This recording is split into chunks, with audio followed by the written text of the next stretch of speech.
Mist coiled along the ridge like aged wool, snagging on thorns and the broken teeth of a ruined tower. Below, the village of Brackenley crouched around its crooked green, thin blue smoke rising from peat fires. Beyond the hedgerows, wheat bowed like a weary congregation, and farther still, the royal castle of Highmere stood austere on its lake, lanterns pricking the dusk like watchful stars. Between village and keep, a bell tolled a hollow note. Impossible, for the monastery bell of St. Caedmon had cracked years ago and hung mute as a skull. Sir Aldric of the Thorn Banner reined his mare on the ridge, listening. A broad-shouldered man, weathered by campaigns and scarred where a crossbow bolt once kissed his cheek. Behind him, his squire Tamsin nudged her pony alongside, a sprightly youth with quick hands, often said to have dodged the midwife's scissors twice. Aldric had witnessed worse omens. "Did you hear it too, sir?" Tamsin asked, voice tight. "It's only iron remembering itself," Aldric lied. "We're late for court." In Highmere, the king coughed into silks. The queen wore worry as armor. King Rorik, flesh turned parchment, sight gone cloudy, while Queen Ysoria held council in a hall draped with banners older than her grandmother. Lords spoke in sworn words and unsworn glances. Raven tokens, carved black oak marked with thorns, had been found on 3 noble doors and 1 trapped chest. Lord Malverne, lean and cruel, waved one like a torch. "Which sign?" Malverne proclaimed. "The realm rots. The bell tolls as the king breathes, and the harvest sours with his faltering. We need strong hands, not monkish mutterings." "Strong hands often come without mercy," Queen Ysoria countered, her gaze sliding to Aldric. "Sir of the Thorn, I have an errand for a man familiar with mud and lies. Ride to St. Caedmon for their chronicles.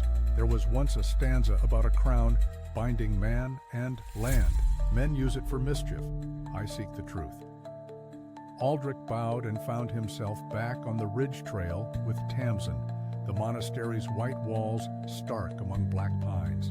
The air tasted of copper and sage.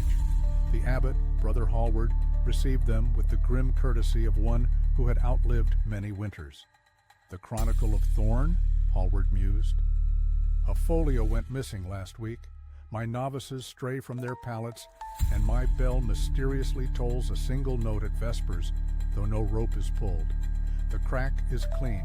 Wind does not speak through it." They slept in a cold cell, and Aldric dreamed of antlers among reeds and a crown out of reach, delicate as a spider's web, cruel as briars. He woke to damp stone, Tamsin's pallet empty, a shadow slipping across the cloister, tall, lean, and wearing a silver mask shaped like an expressionless face. The figure paused, its blank gaze fixed, the bell rope quivering in its hand, though no tug had been made. "Ho!" Aldric barked, blades drawn, boots slapping. He chased the masked figure into the garden, meeting a sword of cold light. The combat style was feints and mercy. Once Aldric's life hung beneath that point, but was spared. The figure pressed a raven token into his palm, whispering through the mask, "The crown chooses a heart, not a head." Then it vanished over the wall with feline grace.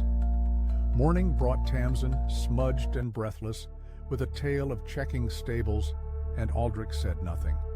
He presented the token to Queen Ysoria, laying it among a salt dish and dagger, her jaw tightening. "Malverne gathers men at Riverbridge," she said.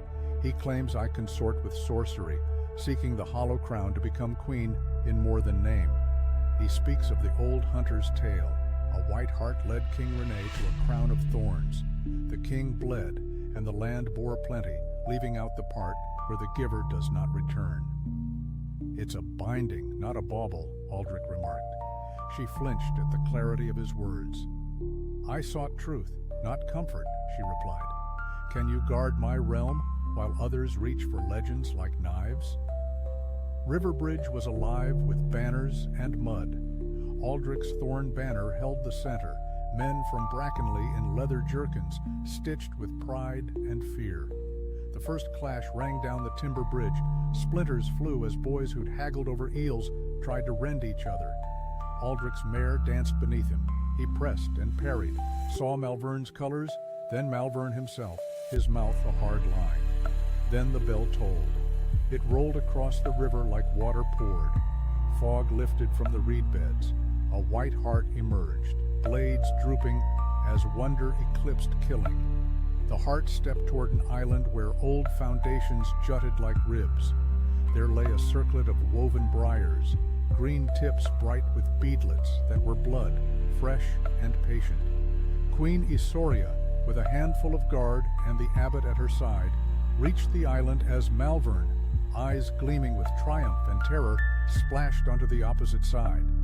The masked knight was already there, turning its blank face among them. "It will bind whoever takes it," Aldric warned, "to the soil, the wounds. It will cost all their days and their name." "The realm will live," Malverne hissed. "If the queen wears it, her ambition is paid. If the king, he dies as he must." "If a worthy heart takes it, none of your names matter," the masked figure said, and Aldric recognized the cadence, Tamsin. He stared in disbelief as she lifted the mask enough for him to see the truth in her jawline. "You?" Aldric gasped. "Child, no. I was born under the broken bell," Tamsin replied. "It called me when I first cut bread. It calls now." Malverne lunged for the crown, and the thorns bit deep, screams erupting from him. Blood stained the water as he staggered back and fell with a sound like wet grain. The thorns had no love for him. Queen Ysoria's hand hovered. "I can take it," she said. "I will. Do not mistake me for soft." Aldric saw she meant it, loved her for it, feared the loss. He raised his blade an inch, not to barb, but in salute. Tamsin stepped between queen and stone with the grace Aldric had taught. "Your grace, if you wear it, who keeps the pieces together?" she asked. "Let me be lost so the rest may be found." The queen closed her eyes, and when she opened them, they shone with water and steel. "I will not command you, but I will not forbid you." Tamsin set down her mask, lifted the crown of thorns, and it bit. She did not cry out. Blood ran to her wrist, bright and sure. The bell tolled again, the fog curling away. The river flowed smooth as milk. Men lowered spears on both banks, as if remembering they had sons. Afterward, Malverne's men broke away. King Roric died with dawn. Queen Ysoria donned black and remained unbroken. The raven tokens ceased, or else ceased to matter.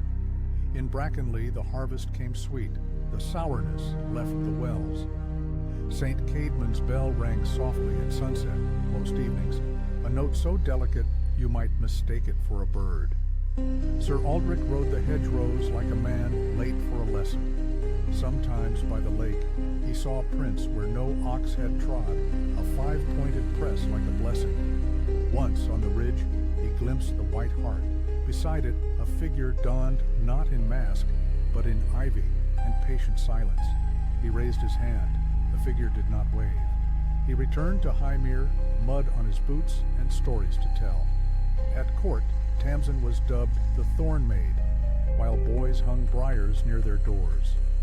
Queen Ysoria rules with a weight none can see. Aldric keeps a silver mask in his chest and wonders if the land demanded too much or not enough. The bell answers him not. It merely recalls, now and then, to speak a round note into the mist. The realm, bound to a heart somewhere between village and lake, persists.